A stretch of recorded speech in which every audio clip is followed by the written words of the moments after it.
So, more specifically than using closed captions with Zoom, is why viewers who are not deaf or hard of hearing use closed captions and how we can apply those lessons to teaching with Zoom.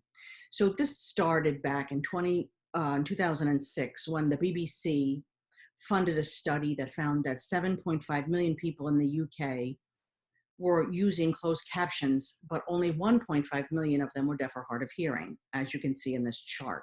So that begged the question then, what were the benefits to others who were not deaf or hard of hearing? What were the benefits of closed capture? So that brings me to our agenda. What is the educational value of closed captioning? Why use it when teaching with Zoom? How to enable closed captioning in Zoom? And we're going to review the actual process for using closed captions and the precise technical steps that you would use to turn it on and make it available in your Zoom classroom. So now let's take a look at those reasons. One of them is comprehension. So video transcriptions can be very helpful for online learners.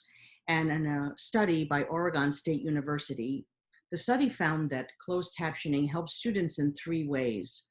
One was if the speaker had an accent or was mumbling or there were background noises in which it made it difficult to hear that person, the closed captionings were helpful. The closed captions were helpful if there was any kind of terminology that was being used that's out of the everyday vocabulary, medical terms, computer terms, maybe that is, the spelling is not readily available. That way the people could see the actual word spelled out. And then, of course, just to follow along the closed captionings helped students maintain concentration. There was a follow-up study in Florida in 2016 that found that 42% of students using closed captionings were using it to help them maintain their own focus. 38% of students were using to help with information retention. And overall, closed captions were helping student performance. So now let's take a look at sound-sensitive environments. In a sound-sensitive environment, say a baby's room where you have to be very quiet, or an office, a library, people use closed captions as to not bother other people with the sound.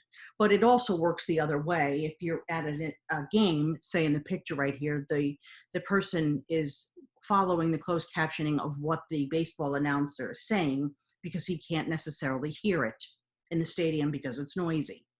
Now, a piece of data that came out that kind of goes along with this is that there was an article by DigiDay in 2016, and Facebook provided the information that 8 billion people were viewing their videos daily, and 85% of them were being played without the sound.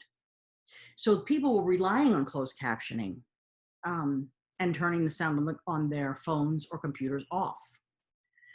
Now, if you have students who are foreign language, ELL, ESL,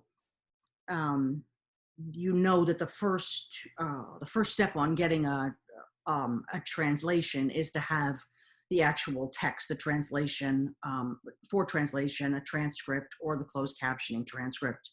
So this would be the first step into getting something translated into a foreign language. And also, there are third-party API softwares that go along with Zoom and will translate in real time.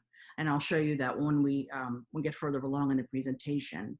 Now, to our friend, the American Disabilities Association and Accessibility. 508 was refreshed and released in 2017 with new guidelines. WCAG, the Web Content Accessibility Guidelines, that have closed captioning requirements were now a part of the 508. That's the American with Disabilities Act, the Rehabilitation Act, and also in the 21st Century Communications and Video Accessibility Act, all have closed captioning requirements.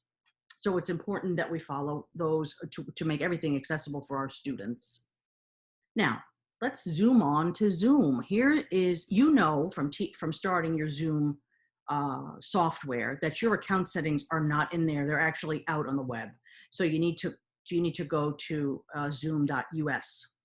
And then when you log into your account, you'll see your settings, and I'm on the meeting tab right there. Now, about a third of the way down, you're going to see the closed captioning. Now, what you're going to want to do is toggle this blue. Blue means on, and save captions. Allow participants to fully save closed captions or transcripts. Toggle that on as well. Gray is toggled off. Blue is toggled on. I only say that because different software use different color schemes. Now, what you're going to want to do is one more setting. Zoom treats the closed captions as a chat. So further down, you're going to find the chat settings and auto saving chats. You're going to want to have that toggled to the blue. That saves you from having to manually save the chat at the end of the session. Now, going back to the Zoom room, you'll notice once you've enabled that, now you've got that closed caption button. That is not there by default in the Zoom room. You do not have that until you enable it. When you click that button, it brings up this box and it gives you choices. One of the choices is to assign a participant to type the closed captions, and that's something that you would obviously want to predetermine with someone, not just spring it on them. And maybe a teaching assistant or other type of tech help or instructional help in your classroom, or a student. Or the other choice is you can type. You can DIY it, type it yourself.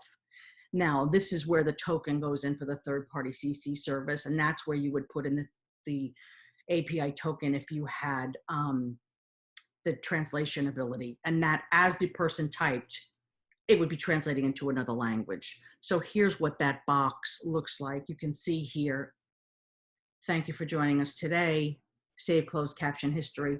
That means the participants can save and you can save, but you've already set yours to being automatically saved.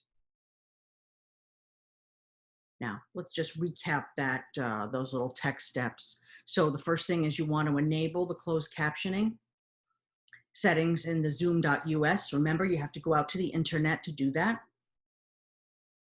You want to go back into the Zoom room and ensure that you can see that closed caption button. You want to either make a choice to assign it to someone else or type it yourself, DIY it, and then save and share, and make your students aware that the closed captioning is there for them, and they can save the closed caption history on their own computer. And now, any questions? If there are no questions, I'm going to show you down at the bottom here. We've got the references and the works cited of the studies and the regulations that I talked about in the American Disabilities. Okay, thank you for attending.